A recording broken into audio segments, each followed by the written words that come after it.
नमस्कार, good morning, जोहार। मैं चुनचुन कुमार, आप देख रहे हैं झारखंडी हिंदी न्यूज। तो चलिए जानते हैं आज की पहली और बड़ी खबर। हेमंत सोरेन सरकार का नए साल पर तोहफा, ढिबरा उद्योग से फिर लौटेगा कोडरमा की रौनक। आने वाला नया वर्ष 2023 कोडरमा जिला वासियों के लिए सुखद रह सकता है। माइका की चमक को लेकर विश्व पटल पर छाने वाले कोडरमा की पहचान एक बार फिर से लौटने को लेकर राज्य सरकार गंभीर दिख रही है। ढिबरा उद्योग को पुनर्जीवित करने को लेकर तेजी से काम चल रहा है। अगर सब कुछ ठीक ठाक रहा तो आने वाले कुछ महीनों में ढिबरा कारोबार को वैध रूप देकर इस उद्योग को गति देने का काम शुरू हो जाएगा। इसके लिए झारखंड राज्य खनिज विकास निगम लिमिटेड ने कवायद शुरू कर दी है। निगम विभिन्न जगहों पर स्थित डंप से ढिबरा को लाकर चिन्हित जगहों पर भंडारित कर प्रोसेसिंग सहित अन्य कार्य करेगा। धालभूमगढ़ एयरपोर्ट का कोल्हान वासियों को जल्द मिलेगा तोहफा, रोड के लिए जमीन अधिग्रहण की प्रक्रिया शुरू। कोल्हान वासियों को जल्द ही धालभूमगढ़ एयरपोर्ट का तोहफा मिलेगा। इसके लिए संपर्क मार्ग के लिए जमीन अधिग्रहण की प्रक्रिया शुरू हो गई है। जमशेदपुर सांसद विद्युत वरण महतो ने नई दिल्ली में केंद्रीय नागरिक उड्डयन मंत्री ज्योतिरादित्य सिंधिया से मुलाकात कर धालभूमगढ़ एयरपोर्ट के निर्माण का कार्य जल्द पूरा करने का अनुरोध किया। इसके तहत धालभूमगढ़ एयरपोर्ट के लिए संपर्क मार्ग के पुनर्निर्माण के लिए जिला भू अर्जन शाखा ने भूमि अधिग्रहण की प्रक्रिया शुरू की है। जमीन अधिग्रहण से प्रभावित परिवारों के पुनर्वास के लिए अपर समाहर्ता को प्रशासक नियुक्त किया गया है। करीब 3.5 किलोमीटर मार्ग का निर्माण किया जाना है। इसके लिए आसपास के गांवों में भूमि चिन्हित की गई है। धनबाद के सिजुआ में एक बार फिर भूधसान, लाखों की संपत्ति जमींदोज। धनबाद अंतर्गत सिजुआ स्थित डेंजर जोन के रूप में चिन्हित तेतुल मुड़ी 22/12 बस्ती में जोरदार आवाज के साथ भूधसान हो गया, जिससे यहां रह रहे मोहम्मद वाजिद अंसारी के लाखों की संपत्ति इस गांव में जमींदोज हो गया। यह घटना तब घटित हुई जब रात को कार्यालय में ताला बंद कर सभी मिस्त्री एवं मजदूर अपने अपने घर चले गए थे, वरना जानमाल की अधिक क्षति का होना तय माना जा रहा था। भूधसान की इस घटना के बाद पूरे इलाके में अफरा तफरी का माहौल उत्पन्न हो गया। सूचना पाकर मौके पर पहुंची मोदी डी कोलियरी प्रबंधन ने गो स्थल का निरीक्षण करने के बाद सुरक्षा के दृष्टिकोण से इस स्थल को अस्थायी रूप से तार द्वारा इसकी घेराबंदी कर दिया गया। सीएम हेमंत सोरेन ने 3 इंजीनियरों के खिलाफ मुकदमा चलाने की मंजूरी देने का आदेश दिया। मुख्यमंत्री हेमंत सोरेन ने तत्कालीन कार्यपालक अभियंता गुमानी रविदास, सेवानिवृत्त प्रभारी कार्यपालक अभियंता देवदर्शन सिंह व सहायक सुनील कुमार के खिलाफ अभियोजन की स्वीकृति दे दी है। मामला रामगढ़ जिला में महिला ITI निर्माण के लिए प्रवलित राशि 80,77,000 रुपए के विरुद्ध 50 लाख रुपए के भुगतान का है। जांच के क्रम में कार्य की गुणवत्ता व मापी में कमी पाई गई। साथ ही वित्तीय अनियमितता का मामला भी सामने आया। भुगतान किए गए 50 लाख रुपए के विरुद्ध अधिकतम मूल्यांकन 34 लाख रुपए ही पाया गया, जबकि अभियंताओं ने कार्य के विरुद्ध पूरी राशि व्यय करने की बात दर्शाई थी। तीनों अभियंताओं पर 15 लाख रुपए के गबन का मामला थाना में दर्ज कराया गया था। इसी तरह पुरुष ITI रामगढ़ के निर्माण की प्रकलित राशि 3 करोड़ 15 लाख रुपए का भुगतान निर्माण करने वाली एजेंसी को किया गया था। रांची में बीजेपी नेताओं ने सुनी पीएम मोदी की मन की बात, पूर्व प्रधानमंत्री अटल बिहारी वाजपेयी को किया नमन। पूर्व प्रधानमंत्री अटल बिहारी वाजपेयी की जयंती पर भारतीय जनता पार्टी के नेताओं ने उनकी तस्वीर पर श्रद्धा सुमन अर्पित की। वहीं महीने के अंतिम सोमवार को पीएम मोदी की मन की बात सुनी। पार्टी के प्रदेश कार्यालय में तमाम वरिष्ठ नेताओं ने प्रधानमंत्री के मन की बात कार्यक्रम को सुना। पीएम मोदी की मन की बात सुनने के बाद प्रदेश भारतीय जनता पार्टी के प्रदेश अध्यक्ष और राज्यसभा सांसद दीपक प्रकाश ने कहा, आज जहाँ हम पूर्व प्रधानमंत्री और सुशासन के प्रणेता अटल बिहारी वाजपेयी की जयंती मना रहे हैं, तो वर्तमान प्रधानमंत्री नरेंद्र मोदी ने एक भारत सर्वश्रेष्ठ भारत में G20 की अध्यक्षता मिलने पर भारत की भूमिका को रेखांकित किया। उन्होंने शेड्यूल ट्राइब के लोगों के लिए रोजगार सृजन और कोरोना से बचाव के लिए सावधानी बरतने की सलाह दी है। विधानसभा का शीतकालीन सत्र अनिश्चित काल के लिए स्थगित, सीएम हेमंत सोरेन ने कहा, रेलवे कर रहा अवैध खनन। झारखंड विधानसभा का शीतकालीन सत्र अनिश्चित काल के लिए स्थगित कर दिया गया। 5 दिनों तक चले सत्र के दौरान 8 विधेयक पारित किए गए और 8,533.79 करोड़ रुपए के पूरक बजट को मंजूरी दी गई। विधानसभा अध्यक्ष रविंद्रनाथ महतो ने कहा कि सत्र के दौरान सदस्यों से कुल 326 प्रश्न मिले और उनमें से 230 को मंजूरी दी गई, जबकि 192 प्रश्नों के उत्तर दिए गए। वहीं इससे पहले झारखंड के मुख्यमंत्री हेमंत सोरेन ने शुक्रवार को सदन में कहा कि रेलवे भी अवैध खनन कर रहा है। उन्होंने घोषणा की है कि एक विशेष जांच दल राज्य से रेलवे द्वारा अवैध रूप से खनन किए गए खनिजों के कथित परिवहन की जांच करेगा। विधानसभा में बोलते हुए सोरेन ने कहा कि रेलवे द्वारा राज्य से कितने खनिज का परिवहन किया गया और अवैध परिवहन की सीमा की जांच के लिए SIT का गठन किया गया था। उन्होंने कहा कि पत्थर, रेत और कोयले के अवैध परिवहन के लिए ट्रकों और ट्रैक्टरों को दोषी ठहराया जाता है, लेकिन यह ट्रेनों के माध्यम से भी बड़े पैमाने पर होता है। राज्य सरकार का इसमें कोई हस्तक्षेप नहीं है।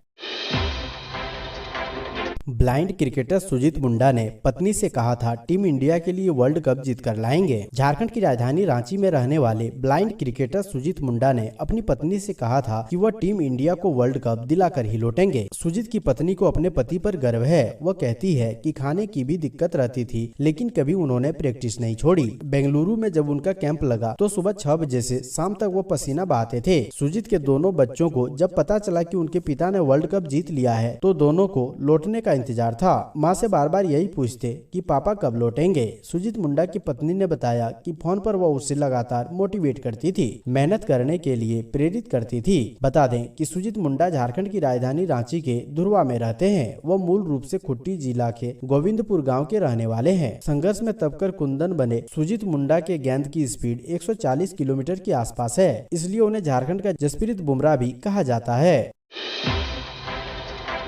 झारखंड में बनेगा world trade centre, CM Hemant Soren ने दी प्रोजेक्ट को मंजूरी। भारत सरकार द्वारा राजधानी रांची में बन रहे वर्ल्ड ट्रेड सेंटर का प्रोजेक्ट रद्द करने के बाद अब राज्य सरकार ने खुद ही इसे पूरा करने का जिम्मा उठाया है। मुख्यमंत्री हेमंत सोरेन ने योजना को मंजूरी प्रदान कर दी है। कोर कैपिटल एरिया में मुख्यमंत्री हेमंत सोरेन ने इसी साल 29 जुलाई को वर्ल्ड ट्रेड सेंटर की आधारशिला रखी थी, लेकिन शिलान्यास के 1 महीने बाद ही भारत सरकार ने प्रोजेक्ट शुरू होने से विलंब की बात करते हुए इसे रद्द कर दिया था। रांची के धुरवा क्षेत्र स्थित 3.45 एकड़ में प्रस्तावित वर्ल्ड ट्रेड सेंटर के बनने पर करीब 44 करोड़ 60 लाख रुपए खर्च होना है। वहां G+5 भवन का निर्माण किया जाना है।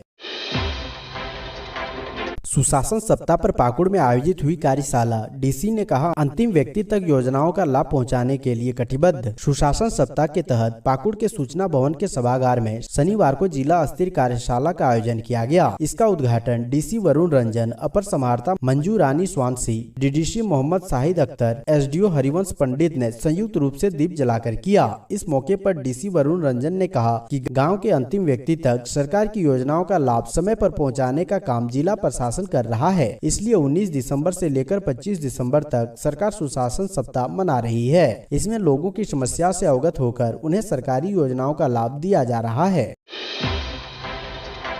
हेमंत सोरेन 1 जनवरी को पहुंचेंगे खरसवां, शहीदों को देंगे श्रद्धांजलि। झारखंड के खरसवां के शहीदों को श्रद्धांजलि देने के लिए 1 फरवरी 2023 को मुख्यमंत्री हेमंत सोरेन खरसवां पहुंचेंगे। मुख्यमंत्री यहां दोपहर करीब 1 बजे खरसवां शहीद बेदी पर पहुंचकर पारंपरिक विधि विधान के साथ शहीदों को श्रद्धांजलि अर्पित करेंगे। इसे लेकर खरसवां विधायक दशरथ गगराई मुख्यमंत्री हेमंत सोरेन से मिले और शहीद दिवस में शामिल होने का आग्रह किया। मुख्यमंत्री हेमंत सोरेन ने खरसवां शहीद दिवस में शामिल होने की सहमति दे दी है। खरसवां विधायक दशरथ गगराई ने बताया है कि खरसवां शहीद वेदी पर श्रद्धांजलि अर्पित करने के बाद मुख्यमंत्री हेमंत सोरेन शहीद पार्क के पास स्थित फॉरेस्ट मैदान में जनसभा को संबोधित करेंगे। इस दौरान झारखंड के अन्य मंत्री व विधायक भी मौजूद रहेंगे। मास्क और हाथ धुलने जैसी सावधानियों का रखे ख्याल, मन की बात में बोले पीएम मोदी। पीएम मोदी लोगों के सुझावों पर देशवासियों की मन की बात के जरिए संबोधित किया। ये कार्यक्रम सुबह 11 बजे शुरू हुआ। मन की बात में पीएम मोदी ने कहा कि यह साल देश के लिए कई मायनों में काफी प्रेरक रहा। पीएम मोदी ने कहा कि एक भारत श्रेष्ठ भारत के लिए भी यह साल याद रखा जाएगा। मन की बात में प्रधानमंत्री नरेंद्र मोदी ने कहा कि 2022 कई मायनों में प्रेरक और अद्भुत रहा। इस साल भारत ने आजादी के 75 साल पूरे किए और इसी साल अमृत काल का प्रारंभ हुआ। पीएम मोदी ने कहा कि दुनिया के कई देशों में बढ़ रहे कोरोना वायरस के मामलों को लेकर आप भी देख रहे हैं कि दुनिया के कई देशों में कोरोना बढ़ रहा है, इसलिए हमें मास्क और हाथ धुलने जैसे सावधानियां और ज्यादा ध्यान रखना है। हम सावधान रहेंगे तो सुरक्षित भी रहेंगे और हमारे उल्लास में कोई रुकावट भी नहीं पड़ेगी। खुट्टी खुट्टी पेयजलापूर्ति योजना का डीसी ने किया निरीक्षण, काम में देरी के लिए एजेंसी पर लगाया 10 लाख का जुर्माना। खुट्टी जिले में जलापूर्ति योजना पर ग्रहण की खबर के बीच दूसरे दिन डीसी शशि रंजन ने जलापूर्ति योजना स्थल का औचक निरीक्षण किया। उन्होंने कार्य में तेजी लाने का निर्देश दिया। डीसी ने संबंधित विभाग के अधिकारियों को निर्देश दिया कि अगर कार्य अंतिम पायदान पर है तो जनवरी में ट्रायल करें, पानी की उपलब्धता बढ़ाएं, नहीं तो कार्रवाई की जाएगी। डीसी शशि रंजन ने निर्माणाधीन खुट्टी शहरी जलापूर्ति योजना और ठोस अपशिष्ट प्रबंधन परियोजना का ट्रायल रन करने का निर्देश संबंधित अधिकारियों को दिया। कोडरमा के पिकनिक स्पॉट पर पुलिस की पैनी नजर, सैलानियों की सुविधा के लिए कई इंतजाम। नए साल के मौके पर लोग बाहर घूमने जाते हैं। कई बार बाहर जाने वाले लोग अपनी सुरक्षा को लेकर भी चिंतित रहते हैं, लेकिन उनकी चिंता दूर करने के लिए पुलिस एक्टिव हो गई है। कोडरमा जिले के पिकनिक स्पॉट पर कोडरमा पुलिस की पैनी नजर है। साथ ही सोमवार से हुड़दंगियों पर नकेल कसने के लिए भी कोडरमा पुलिस ने विशेष तैयारी कर रखी है। दरअसल नए साल के जश्न को लेकर कोडरमा के तिलैया डैम, ब्रिहंदा जलप्रपात, पेट्रो जलप्रपात, घोड़ी धाम आदि क्षेत्र में बड़ी संख्या में सैलानी और पर्यटक पिकनिक मनाने के लिए आते हैं। खासतौर पर 25 दिसंबर से लेकर जनवरी के पहले सप्ताह तक यहां लोगों की भीड़ लगी रहती है। ऐसे में सुरक्षा के दृष्टिकोण से कोडरमा पुलिस द्वारा विशेष तैयारी की गई है। ताजिकिस्तान में फंसे झारखंड के 44 मजदूरों की सोमवार को होगी वापसी। मजदूरों ने वीडियो भेजकर जताया आभार। जनप्रतिनिधियों की पहल के बाद ताजिकिस्तान में फंसे झारखंड के प्रवासी मजदूरों की वापसी होनी तय हो गई है। सोमवार को सभी प्रवासी मजदूरों की वापसी हो रही है। वहां फंसे मजदूरों ने वीडियो भेजकर वतन वापसी की गुहार लगाई थी। अब उन्होंने फिर एक वीडियो शेयर किया है, जिसमें मजदूरों ने अपनी सकुशल वापसी के लिए पहल करने वाले जनप्रतिनिधियों के प्रति आभार प्रकट किया है। झारखंड के गिरिडीह, हजारीबाग और बोकारो जिले के 44 प्रवासी मजदूर ताजिकिस्तान में फंसे हुए हैं। सोशल मीडिया के माध्यम से उन्होंने अपने फंसे होने की बात बताई थी। इसके साथ ही वतन वापसी के लिए गुहार भी लगाई थी। इसके बाद क्षेत्र के एमपी और एमएलए के द्वारा मजदूरों की वतन वापसी के लिए पहल की गई। कोडरमा एमपी सह केंद्रीय शिक्षा राज्य मंत्री अन्नपूर्णा देवी ने जहां विदेश मंत्री से मुलाकात कर मजदूरों के वतन वापसी की मांग की, वहीं बगोदर विधायक विनोद कुमार सिंह ने झारखंड विधानसभा में मजदूरों का मामला उठाते हुए उनकी सकुशल वापसी की मांग की थी।